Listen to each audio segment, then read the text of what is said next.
విచ్చేసిన పండితులకు, సభికులకు అందరికీ స్వాగతం.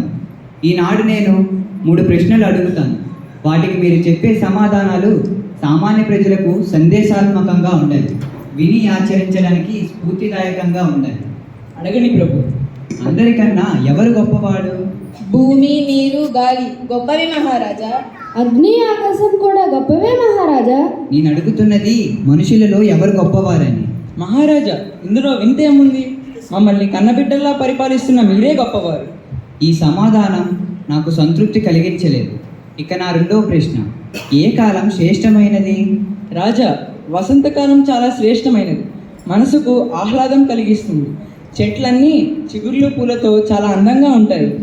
సాయంకాలం శ్రేష్టమైనది మహారాజా. శీతాకాలం ఇంకా శ్రేష్టమైనది మహారాజా. ఇది కూడా సరైన సమాధానం కాదు. ఇక నా 3వ ప్రశ్న, విన్నవించండి ప్రభు. ఏ పని ఉత్తమమైనది? మన పని మనం చేసుకోవడం గొప్పది మహారాజా.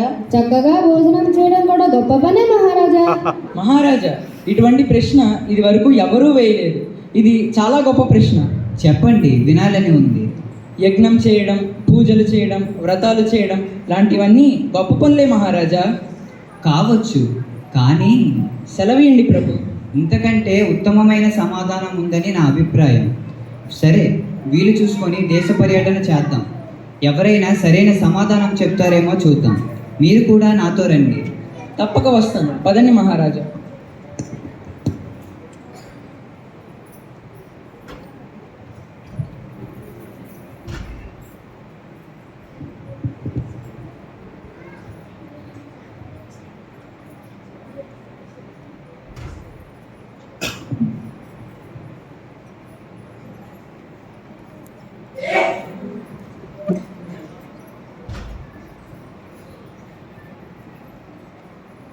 ఆకలి, దాహం విపరీతంగా ఉన్నాయి. తట్టుకోలేకపోతున్నాను. దగ్గరలో ఏమైనా దొరుకుతాయేమో చూడండి. మహారాజా, దగ్గరలో ఒక మునీశ్వరుని కుటీరం కనిపిస్తుంది. కొంచెం నన్ను పట్టుకొని ఓపిక తెచ్చుకొని నడవండి. అమ్మా, ప్రాణం పోతున్నట్లుంది. ఇక్కడి నుంచి ఒక్కడుగు కూడా ముందుకు వేయలేను. మహారాజా, ఆ మునీశ్వరుడు మొక్కలకి నీళ్లు పోస్తున్నాడు. ఆహా, అదిగో మనల్ని చూశాడు. ఒక పాత్రలో నీరు తెస్తున్నాడు.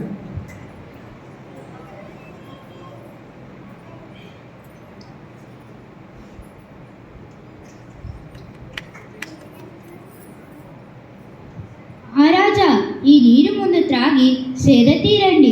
చాలా అలసిపోయారు. అమ్మయ్యా, బ్రతికించారు స్వామి. మీరు సమయానికి దేవుళ్ళ వచ్చి కాపాడారు. పొగడ్తలు ఆపి సాయం పట్టండి. లోపలికి తీసుకెళ్దాం.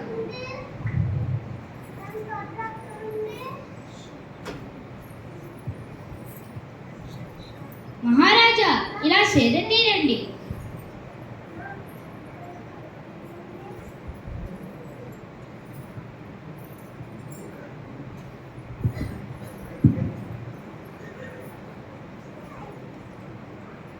ఇది స్వీకరించండి రాజా.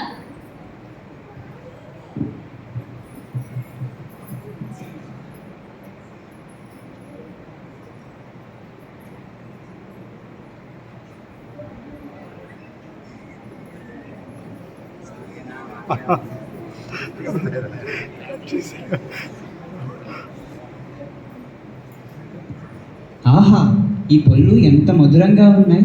ఇంతకు ముందు ఎప్పుడు ఇటువంటి రుచికరమైన పళ్ళు రుచించలేదు.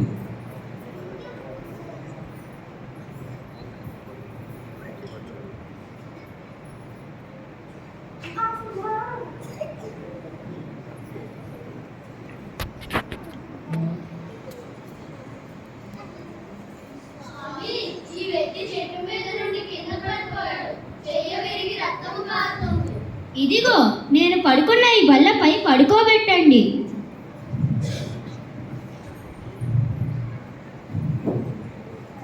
ఏం నాయనా, నొప్పిగా ఉందా?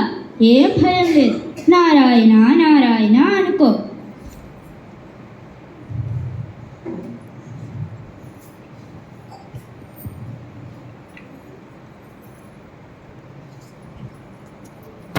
ఇదిగో, మీరు ఈ తడిగుడ్డ కట్టి ఇక్కడ పట్టుకోండి.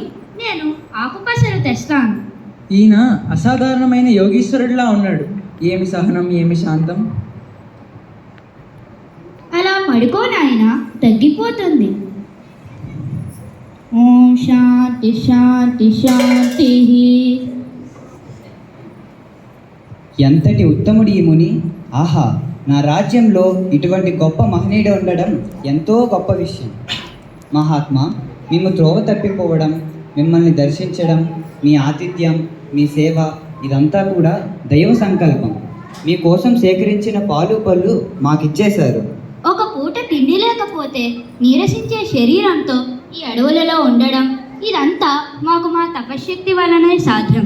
ఇది మాకు అలవాటే. మీకు మా కృతజ్ఞతలు స్వామి. ఈశ్వరార్పణం. మహాశయ, మీరు ఈశ్వరానుగ్రహ సంపన్నులు. చాలా కాలంగా 3 ప్రశ్నలకు సరైన సమాధానం కోసం వెతుకుతున్నాను. వాటిని చెప్పి నా జ్ఞాన దృష్టిని తీర్చండి. ఏమిటి మహారాజా ప్రశ్నలు? అందరికన్నా ఎవడు గొప్పవాడు? ఏ కాలం శ్రేష్టమైనది? ఏ పని ఉత్తమమైనది? ఇప్పుడు జరిగిన సంఘటనలే ఆ సమాధానాలు మహారాజా. అంటే ఏమిటో విశదంగా చెప్పండి స్వామి. మీరు గమనించే ఉంటారు, మీరు వచ్చే ముందే నేను ఈ మొక్కలకి నీళ్లు పోస్తున్నాను. రోజు జపం ధ్యానం చేసుకోవడం నా విధి సాధన. ఇవి చేస్తున్నా ఈ మొక్కలకి నీళ్లు పోయడం ఇవన్నీ నా కర్తవ్యాలు. అవును, కర్తవ్య పాలన చేసేవాడే గొప్పవాడు. ఎవరి పని వారు చేసుకునేవారే ఉత్తములు. నా మొదటి ప్రశ్నకు సమాధానం లభించింది. సంతోషం. ఇంతలో ఆకలి దప్పులతో మీరు వచ్చారు కదా, తక్షణం మీకు పరిచర్య చేసి మీకు స్వస్థత చేకూర్చడం నా ధర్మం. మీ ఆకలి దాహం తీర్చాలి. నేను ఒక పూట తినకపోయినా పర్వాలేదు, కానీ ఆకలి దప్పులతో బాధపడుతున్నా మీకు శాంతిని కలిగించాలి. ఇది నేను వెంటనే చేయాలి. అర్థమైంది స్వామి. భూత భవిష్యత్ కాలముల కంటే వర్తమాన కాలమే గొప్పది. నా రెండో ప్రశ్నకు వర్తమాన కాలమే గొప్ప కాలం అని తెలుసుకున్నాను. మీరు చూశారా, మీ ఎదురుగానే ఒక వ్యక్తి గాయపడి వచ్చాడు. వానికి తగినైన సేవ చేసి వాడి బాధ తీర్చాడు. మీకు వైద్యం కూడా తెలుసా? తెలియదు, కానీ నిస్సహాయ స్థితిలో ఉన్న వ్యక్తిని చూసేసరికి బాధలో ఉన్నాను. సేవ చేసి బాధ తీర్చాలి అని దేవునిపై భారం వేసి నాకు తెలిసిన ఆకుపసలు తెచ్చి కట్టాను. అక్కడ వైద్యం కంటే ఒక మంత్రం పనిచేసింది మహారాజా. ఏమిటా మంత్రం స్వామి? దేవుడున్నాడు, మానవ సేవే మాధవ సేవ అని త్రికరణ శుద్ధిగా నమ్మిన వాణ్ణి అదే పని చేసింది. శబాష్. నా మూడవ ప్రశ్న అయినా ఏ పని ఉత్తమమైనది అంటే మానవ సేవయే మాధవ సేవ. ఇదంతా మీ ఆచరణ ద్వారా తెలుసుకున్నాను. ధన్యుణ్ణి స్వామి. నాదొక కోరిక ఉంది. తప్పక సెలవీయండి. భగవంతుని ఆజ్ఞగా శిరస వహిస్తాను. మీరు అడిగిన ఈ 3 ప్రశ్నల సమాధానాలు. మొదటిది, కర్తవ్య పాలన చేసేవాడు గొప్పవాడు. రెండవది, వర్తమాన కాలమే గొప్పది. మూడవది, మానవ సేవే మాధవ సేవ అనే వీటిని మీరు రాజ్యమంతా ప్రకటించి ప్రజలందరి చేత ఆచరింపజేసి గొప్ప పరిపాలకునిగా ఆచరించి చూపండి. తప్పకుండా ఇవంతా మా రాజ్యంలో చెప్పి దైవానుగ్రహాన్ని పొందుతాను. మా ప్రజలందరికీ దేవుడున్నాడు అనే పంచాక్షరి మంత్రాన్ని ఉపదేశిస్తాను. మంచిది మహారాజా. ఇక వెళ్ళొస్తాను స్వామి. శుభం భూయాత్.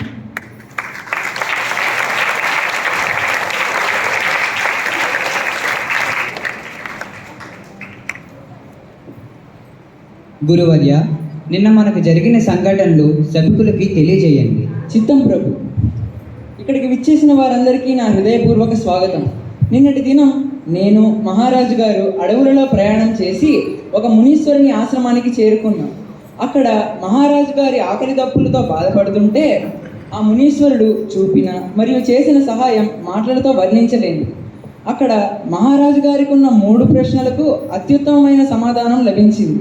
అవి ఏమంటే, అందరికంటే ఎవరు గొప్పవారు అంటే కర్తవ్య పాలన చేసేవాడే గొప్పవాడు. ఏ కాలం శ్రేష్టమైనది అంటే ఈ క్షణమే శ్రేష్టమైనది.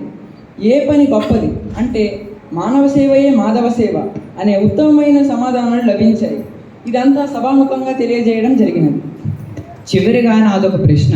చెప్పండి మహారాజా. ఎవరిని పూజిస్తే అందరి దేవుళ్ళను పూజించిన ఫలితం లభిస్తుంది? రాముడు, కృష్ణుడు, హనుమ. ఇంకెవరూ లేరా? వీరిని పూజించవచ్చు, కానీ ఆ దేవుళ్ళే పూజించిన దేవతలు ఉన్నారు. ఎవరైనా చెప్పగలరా? మహారాజా, ఈ ప్రశ్నను విని సమాధానం చెప్పడానికి వీరు వచ్చారు. ప్రవేశపెట్టండి.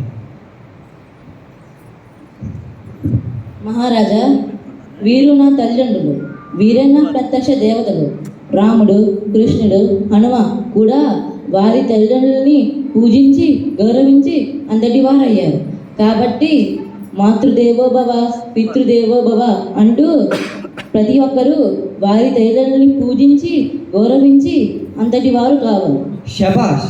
ఈనాడు ఈ చిన్నారి చూపిన ఆదర్శం ఎంతో గొప్పది. రాజ్యంలో ప్రతి ఒక్కరూ దీన్ని ఆచరించి తరించండి. మీ తల్లిదండ్రులను పూజించి గౌరవించండి. ఇలా చేయని వారికి కఠినంగా శిక్ష ఉంటుంది, గమనించగలరు.